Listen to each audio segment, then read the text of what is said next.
नमस्कार आदरणीय दर्शकवृन्द, यति बेला हामी कल्पलता काव्य प्रभावमा छौं र यो कल्पलता 10 कविका काव्यमाला हो।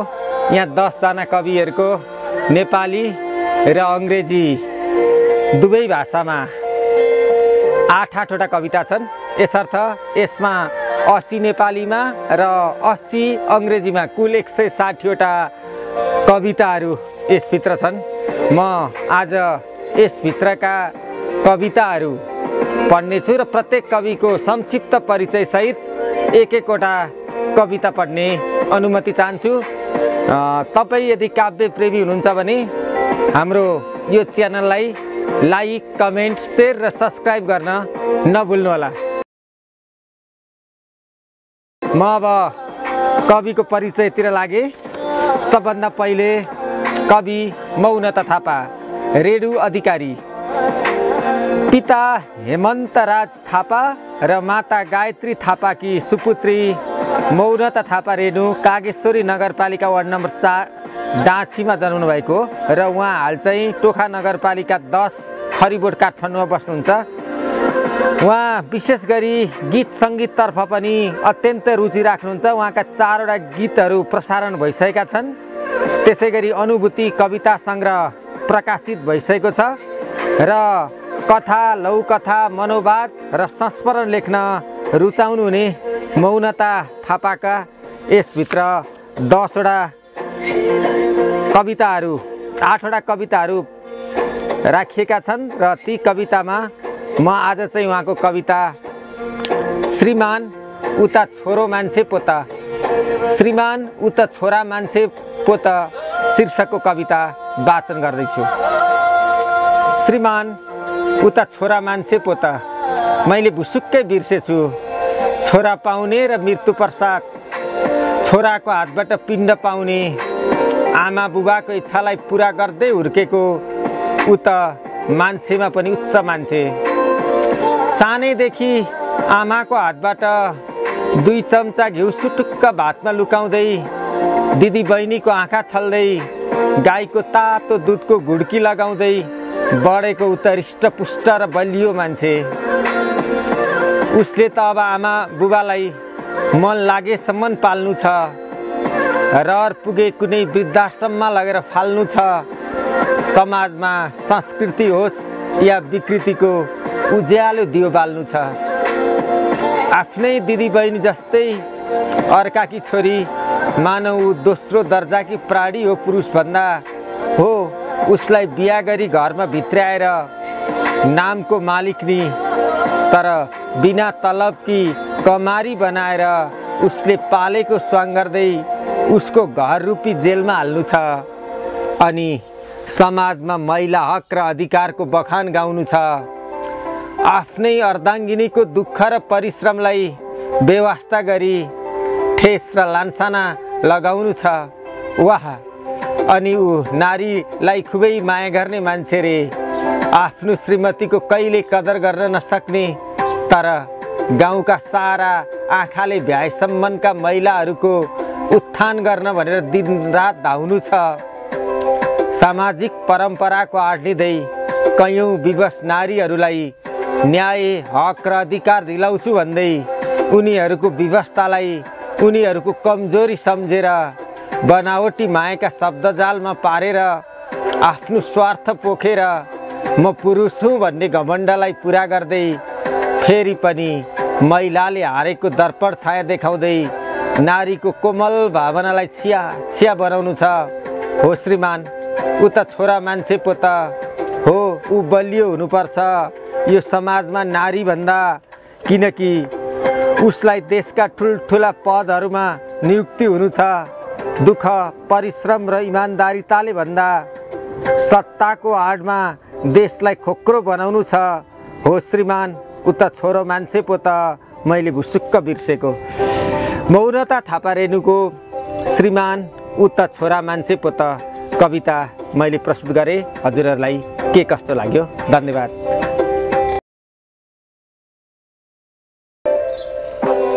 अब म कवि धनबहादुर थापाज्यूको संक्षिप्त परिचयतिर गएँ। पिता केयर सिंह थापा र माता बाटुली थापाको कोखबाट अर्जुन चौपारी गाउँपालिका 2 स्याङ्जामा जन्मिनुभएका घनबहादुर थापा हाल टोखा नगरपालिका 8 बानियाटार काठमाडौँमा बस्नुहुन्छ।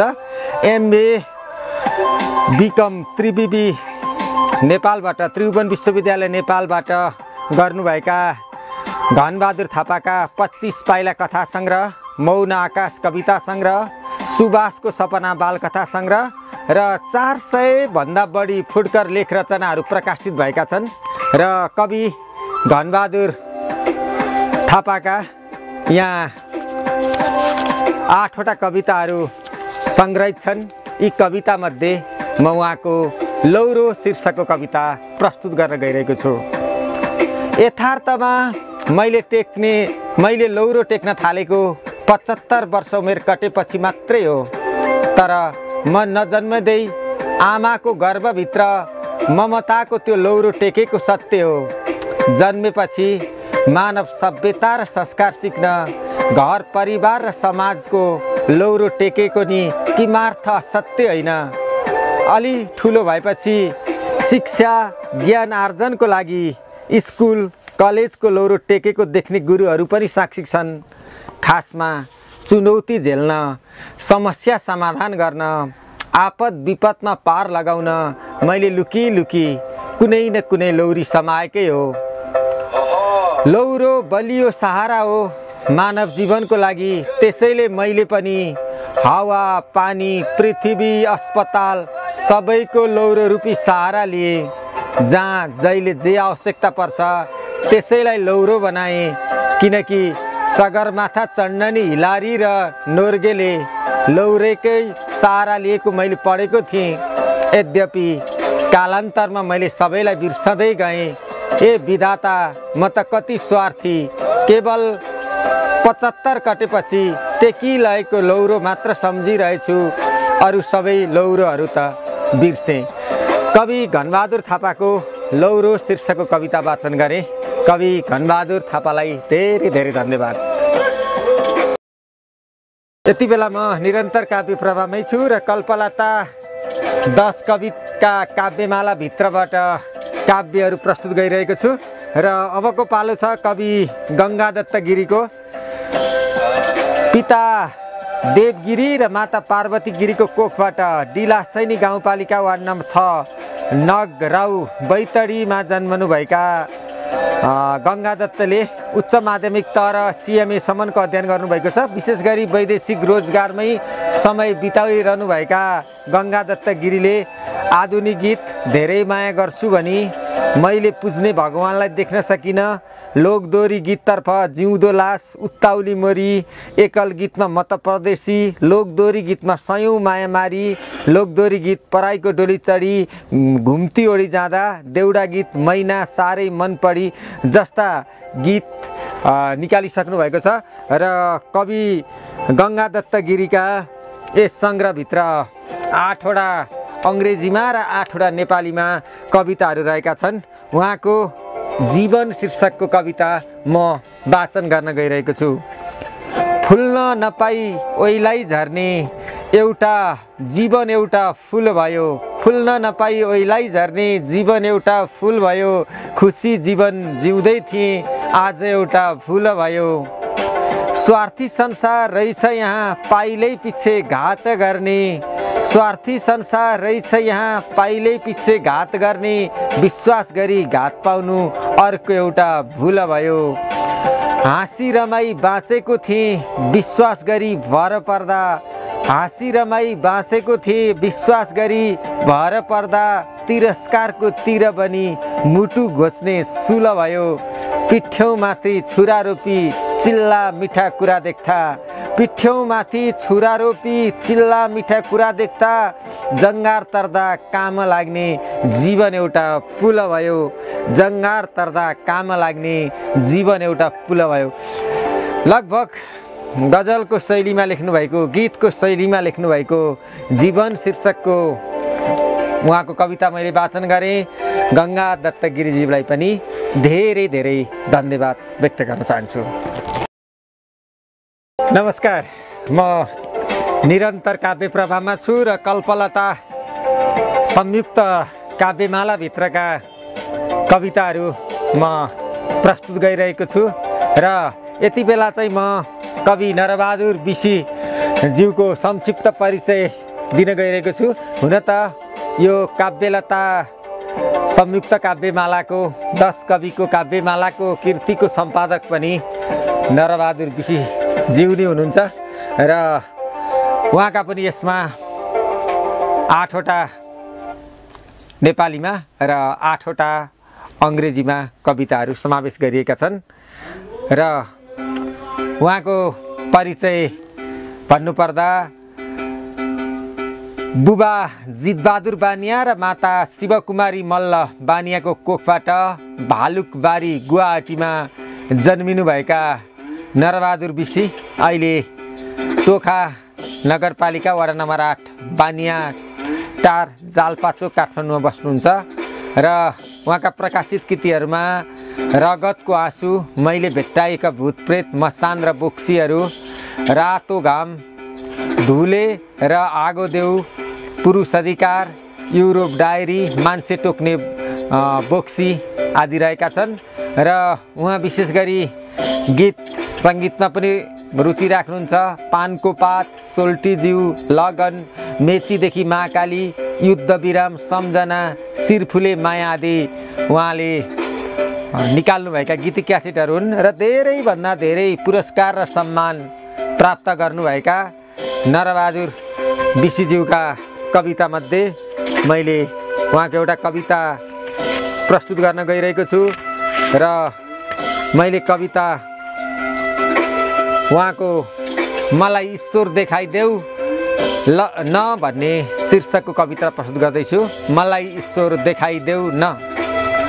तीर्थस्थल र मन्दिरहरू धाएकै हुँ, सप्ताह र पुराण पनि लाएकै हुँ, पञ्चामृत र प्रसादीहरू खाएकै हुँ, भजन र कीर्तन पनि गाएकै हुँ, एकान्त गुफा पनि पसेकै हुँ, विभूत खरानी पनि घसेकै हुँ, आँखा चिम्लेर पलेटी कसेको हुँ, ध्यान तपस्यामा पनि बसेकै हुँ। हे ईश्वर, म तिम्रो शरणमा परेकै थिएँ, पण्डितले भनेअनुसार गरेकै थिएँ, जहाँ खोज्दा पनि तिमी भेटिएनौ, परम भक्तलाई किन दर्शन दिएनौ। अझै कति धाउँ, जिउ थाक्न थाल्यो, तिम्रो अस्तित्वमा शङ्का लाग्न थाल्यो। तिमी जेठो कि मान्छे जेठो हो, तिमी जेठो कि मान्छे जेठो हो, तिम्रो हाम्रो सृष्टि कसले गरेको हो। शिव, राम, कृष्ण र बुद्धहरूलाई, शिव, राम, कृष्ण र बुद्धहरूलाई, पैगम्बर मोहम्मद र जिसस क्राइस्टलाई संसारका मान्छेले भगवान माने पनि ती त सबै मान्छे नै त हुन् नि। त्यसैले ईश्वर भन्दा मान्छे जेठो हो, त्यसैले ईश्वर भन्दा मान्छे जेठो। मान्छेले नि थुप्रै भगवान बनाएको हो। संसारमा ईश्वरको प्रशंसा खुब छ, चर्चित ईश्वर भने सदैव चुप छ। बोलिदेऊ न मन्दिरका पुजारीहरू, स्वर्ग नरक देखेका पण्डितहरू, बोलिदेऊ न मन्दिरका पुजारीहरू, स्वर्ग नरक देखेका पण्डितहरू, इस्लामी चर्चका पादरीहरू, बौद्ध गुम्बाका लामाहरू, मुस्लिम मस्जिदका मौलानाहरू, विश्वका अन्य सबै धर्मगुरुहरू, कसै न कसैले त मुख खोलिदेऊ न, छन् भने मलाई ईश्वर देखाइदेऊ न। कवि नरबहादुर बिसी ज्यूको मलाई ईश्वर देखाइदेऊ न शीर्षकको कविता मैले वाचन गरेँ। हजुरहरूलाई कस्तो लाग्यो? सल्लाह सुझाव र प्रतिक्रियाको अपेक्षा गर्छु। नरबहादुरजीलाई धेरै धेरै धन्यवाद।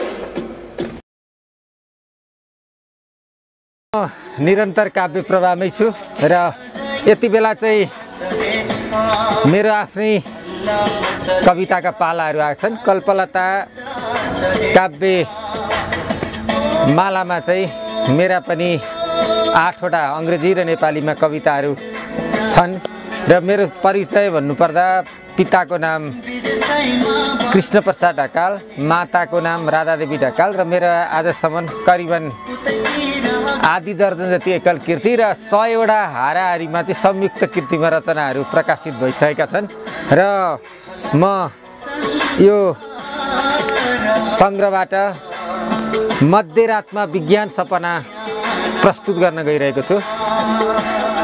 सुनसान रात, मस्त निन्द्रा, भयङ्कर र त्रासदीपूर्ण सपनाभरि हिंस्रक भिडन्त, आलो रगत बगेर छटपटाइरहेका लास, अङ्ग भङ्ग भएकाहरूको चिच्याट, गोला बारुदको ड्याङ ड्याङ आवाज।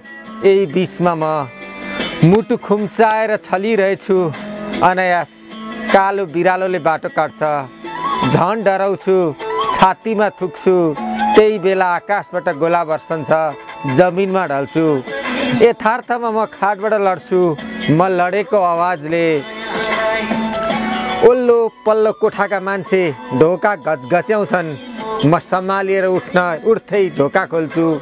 के भो भन्छन्, सपना बताउँछु। घडी हेर्छन्, 12:15 रहेछ। साँच्चीकै मध्यरात, सडकका कुकुर निदाएको बेला। मेरो कारण सबै जागा, सपनाको कारण म जागा। सोच्छु यो विज्ञान सपना हो, प्राकृतिक सपना हुँदै होइन, यो आध्यात्मिक सपना हुँदै होइन। अब सोच्छु सपनाको फल विज्ञानको किताबमा लेखिनुपर्छ, धार्मिक ग्रन्थमा होइन। गोला बारुद विज्ञान हो। म मध्यरातमा विज्ञान सपना देखिरहेछु। धन्यवाद। यति बेला म कल्पलताको निरन्तर काव्य प्रवाहमा छु र कल्पलता काव्य प्रवाहभित्रबाट 10 कविताहरू प्रस्तुत गर्ने क्रममा म स्रष्टा किशोरराज ओन्तको कवितातर्फ लागेको छु। र किशोरराज ओन्त चाहिँ पिता दिल्लीराज ओन्त र माता इन्द्रकुमारी ओन्तको कोखबाट भीमसिंह थापा गाउँपालिका वार्ड नम्बर 5 गोर्खाको बदुवामा जन्मिनु भएको थियो र अहिले चाहिँ टोखा नगरपालिका वडा नम्बर 11 गङ्गबु भण्डारी टोलमा स्थायी बसोबास गर्दै आउनु भएको छ। उहाँले MA BEd सम्मको अध्ययन गर्नुभएको छ। गोर्खा जलकल्याण सङ्घ Nepal, blood donors association Nepal आदि सामाजिक संस्थामा आबद्ध किशोरराज ओन्तका आर्तनाद, मानवताका खोजी र तिम्रा लागि कृतिहरू प्रकाशित भइसकेका छन्। यस काव्यभित्र पनि उहाँका 8वटा अङ्ग्रेजीमा र 8वटा नेपालीमा कविता प्रकाशित छन्। म उहाँको यो कविता सङ्ग्रहबाट जुटौँ शीर्षकको कविता प्रस्तुत गर्ने अनुमति चाहन्छु। इटा ढुङ्गा र माटो मिलेर घर बने जस्तै, इटा ढुङ्गा र माटो मिलेर घर बने जस्तै, एकै समूहमा जुट्यौँ भने ठुलो पहाड फोर्न सकिन्छ। अझ पनि बिउजेनौ र बुझेनौ भने पछि आउने भावी सन्तानले दोषी भन्ने छ। हाड, मासु र थोपा थोपा रगतले अडिएको यो शरीर एउटा लामो जिन्दगी बनिदिन्छ। रगतका मसिना मसिना सिर्काहरू नसा नसामा भएको समुद्र बनिदिन्छ। उठौँ, समुद्रको पानीले टार टाकुरा सिन्सित गरौँ। मात्र कतै छाल उठेर अचानक यो घर भत्किदिन्छ। जीवनको स्त्री भएर पनि स्याल गिद्धको हार बन्छ। धन्यवाद। किशोरराज ओन्तको जुटौँ शीर्षकको कविता मैले वाचन गरेँ। हजुरहरूलाई कस्तो लागिरहेछ यो काव्य प्रवाह? सल्लाह, सुझाव र प्रतिक्रियाको अपेक्षा गर्दछु।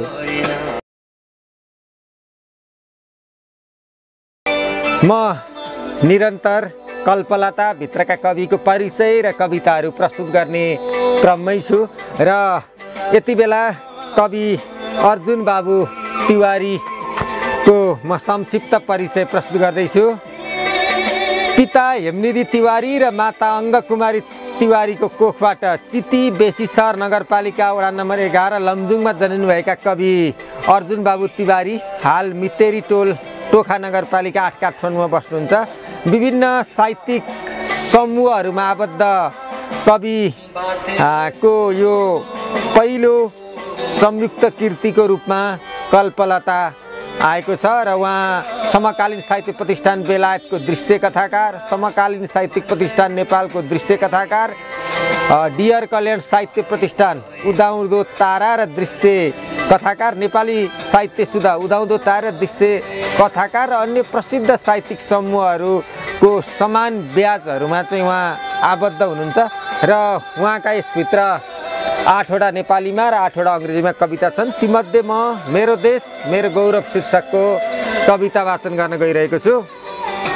सुन्दरताको अनुपम उपहारले सजिएको मेरो देश, सुन्दरताको अनुपम उपहारले सजिएको मेरो देश, डाँफे र मुनालको आवाजले गुन्जिएको मेरो देश, जन्मदेखि मृत्युसम्म सुगन्धित बनाउँछु मेरो माटो, जन्मदेखि मृत्युसम्म सुगन्धित बनाउँछु मेरै माटो, आफ्नै पनलाई मनसँग सिलाउँछु बरालिनुको साटो, पुर्खाको रगतले आर्जेको माटोसँग धर्म हुन्छ, पुर्खाको रगतले आर्जेको माटोसँग धर्म हुन्छ, आफ्नै कमाईको गुन्द्रुक र आँटोमै मर्म हुन्छ, शौखिन जीवनसँग सामिप्यता गाँस्न नसकेको म देशको इमान्दार सपुतहरूदेखि नै गर्व हुन्छ। केही शासकहरूले अन्याय र अत्याचार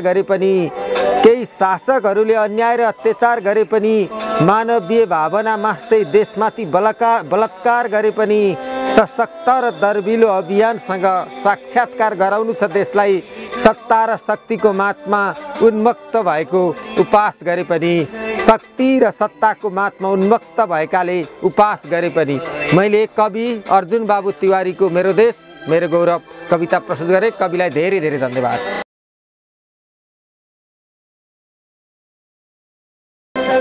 म निरन्तर कल्पलता काव्यमालाबाट काव्य प्रवाह गइरहेको छु। अबको पालो कवि भवानी मैया पन्तज्यूको छ। पिता सुकराज पन्त र माता केशकुमारी पन्तको कोखबाट चतुराले 3 नुवाकोटमा जन्मनु भएकी भवानी मैया पन्तले MA समाजशास्त्रमा गर्नुभएको छ र उहाँको देश रोएको पल नामक कविता सङ्ग्रह प्रकाशित भएको छ। विभिन्न सामाजिक संस्थाहरूमा आबद्ध भवानी मैया पन्तका यसभित्र 8वटा नेपालीमा र 8वटा अङ्ग्रेजीमा कविताहरू छन् र म उहाँका कवितामध्ये स्वर्ग हुने पहाडहरू शीर्षकको कविता प्रस्तुत गर्न गइरहेको छु। स्वर्ग हुने पहाडहरू। जसले मलाई प्रकृतिको परिभाषा जान्न सिकाए, जसले मलाई हुर्कन हिँड्न र बाँच्न सिकाए, जसको कारण म नाचेर नाचिरहेकी छु, हो मेरो लागि स्वर्ग हुने पहाडहरू। कल कल झर्ना छङ छङ गर्दै हाम फालिरहेका छन्, हिमचुलीहरू कसैको काखमा मुस्कुराइरहेका छन्। आहा कति स्निग्ध र सुन्दर छन् नदी नालाहरू, पक्कै पनि स्वर्ग हुने पहाडहरू। दुःख र सुखका आँसुहरू यही पोखिन्छन्, सूर्यको रश्मि जुनको शीतल यसको शरणमा पर्छन्। खै के भन्ने, स्पर्शले नि गुनगुनाइरहेको छ, त्यसैले स्वर्ग हुने पहाडहरू। नदी नालाको नसा छ अनि रगत छ, पानीको स्वर्ग अनि दङ्ग पर्छ जब मुस्कुराउँछ पहाडी हो। पुरिदिन्छ नुन छर्केका आला घाउहरूमा, बाँच्ने आशा भरिदिन्छ जिउँदै मरेतुल्य भएकाहरूलाई। आहा मान्छेको मनसँगै सम्बन्ध राख्न खोज्ने स्वर्ग नै रहेछन् यी पहाडहरू। मान्छेको मनसँग सम्बन्ध राख्न खोज्ने स्वर्ग नै रहेछन् यी पहाडहरू। मैले भवानी मैया पन्तको स्वर्ग हुने पहाडहरू शीर्षकको कविता वाचन गरेँ। कविलाई धेरै धेरै धन्यवाद व्यक्त। म यति बेला कवि रत्नप्रसाद अनामडी श्रेष्ठको कविता वाचनको क्रममा छु र यो काव्यमालामा उहाँका पनि 8वटा अङ्ग्रेजीमा र 8वटा नेपालीमा कविताहरू सङ्ग्रहित छन् र पिता लालबहादुर श्रेष्ठ र माता जनकमाया श्रेष्ठका सुपुत्र रत्नप्रसाद अनामडी श्रेष्ठले MA नेपाली र BEdसम्मको अध्ययन गर्नुभएको छ। हाल भक्तपुरको लोकसाहित्य परम्पराको अनुसन्धानमा उहाँ लागिरहनु भएको छ। उहाँका करिबन 4 दर्जन जति पुस्तक प्रकाशित छन्। तीमध्ये म कविता कृतिहरू चाहिँ के निस्के उहाँका भन्दा लाज हराएका मान्छेहरू, खस्रो हात र मेहनती कमिला गरी 3वटा कविता सङ्ग्रह मात्रै निस्केका छन् भने अरू हाइकु, मुक्तक, गजल सबै विधाका सङ्ग्रहहरू निस्केका छन्। बहुमुखी प्रतिभाका धनी हुन्छ र उहाँ धेरैभन्दा धेरै साहित्यकारहरू जन्माउने कविको रूपमा पनि सुप्रसिद्ध हुनुहुन्छ। उहाँले धेरैभन्दा धेरै शिष्य कविहरू जन्माउनु भएको छ र म रत्नप्रसाद अनामडी श्रेष्ठज्यूको मुसाले खेत जोत्दैन शीर्षकको कविता प्रस्तुत गर्दैछु। मुसाले खेत जोत्दैन महाशय, मुसाले खेत जोत्दैन महाशय, खेत जोत्नलाई गोरु र रागो चाहिन्छ। मुसालाई जोत्ने प्रयत्न नगर, कमसे कम खसी बोकालाई प्रयास गरेको भए पनि केही हुन्थ्यो होला। 10-12 वर्ष जङ्गलमा बस्दैमा 10-12 वर्ष जङ्गलमा बस्दैमा खेत जोत्ने भए वनका सबै जन्तुहरूले खेतीपाती गर्थे। त्यसैले मुसाले खेत जोत्दैन, मुसाको ठाउँ ठाउँमा दुलो बनाउँछ, उल्टै भएको बाली बिगार्दै हिँड्छ, आफ्नै लागि सङ्कलन गर्छ। त्यसैले मुसाले खेत जोत्दैन। खेत जोत्न सबैले गोरु र राँगाहरू पाल्ने समयमा ती जन्तुहरूलाई दाएर खेत जोत्ने प्रयत्न गरौँ। त्यसैले मुसालाई खेत जोत्न नपालौँ, मुसाले खेत जोत्दैन। मैले कवि रत्नप्रसाद अनामडी श्रेष्ठको मुसाले खेत जोत्दैन शीर्षक कविता प्रस्तुत गरेँ। उहाँलाई धेरै धेरै धन्यवाद। म निरन्तर काव्य प्रभावमा छु र हामी अन्तिम क्षणमा पुगेका छौँ र अन्तिम कविको कविता म प्रस्तुत गर्न गइरहेको छु र कवि हुनुहुन्छ सुदर्शन अधिकारी। पिता हरिप्रसाद अधिकारी र माता इन्द्र कुमारी अधिकारीको कोखबाट विदुर नगरपालिका 7 नुवाकोटमा जन्मनुभएका सुदर्शन अधिकारी हाल टोखा नगरपालिकामा बस्नुहुन्छ र उहाँको प्रकाशित पुस्तकहरूमा विद्यालय निबन्ध सङ्ग्रह भाग 1, भाग 2 र भाग 3 छन्। उहाँ विभिन्न सामाजिक संस्थाहरूमा क्रियाशील हुनुहुन्छ र उहाँका यस कृतिमा 8वटा नेपालीमा र 8वटा अङ्ग्रेजीमा कविताहरू छन् र म उहाँको कविता उडिरहेको चङ्गा प्रस्तुत गर्न गइरहेको छु। जाडोमा एक दिन उडिरहेको चङ्गा आयो, जाडोमा एक दिन उडिरहेको चङ्गा आयो, जुन माथि आकाशमा थियो त्यसलाई सबै खुसी साथ हेरिरहेका थिए। एकजना मानिसले देख्यो जसले भाइरस फैलाइरहेको थियो, तर जसले डोरी घुमाइरहेको थियो जुन लामो पनि थिएन। समय बित्दै गयो, गर्मी पनि आयो, तर चङ्गा थाकेको थिएन। फेरि बालकहरूले नयाँ रङबिरङ्गा चङ्गा देखे र हावा जस्तै उडाउँदै नाचिरहेका थिए। उडिरहेको चङ्गा शीर्षकको सुदर्शन अधिकारीको ज्यूको यो कवितासँगै म काव्यलता कल्पलताको काव्य प्रभावबाट बिदा हुन चाहन्छु। हस्, नमस्कार।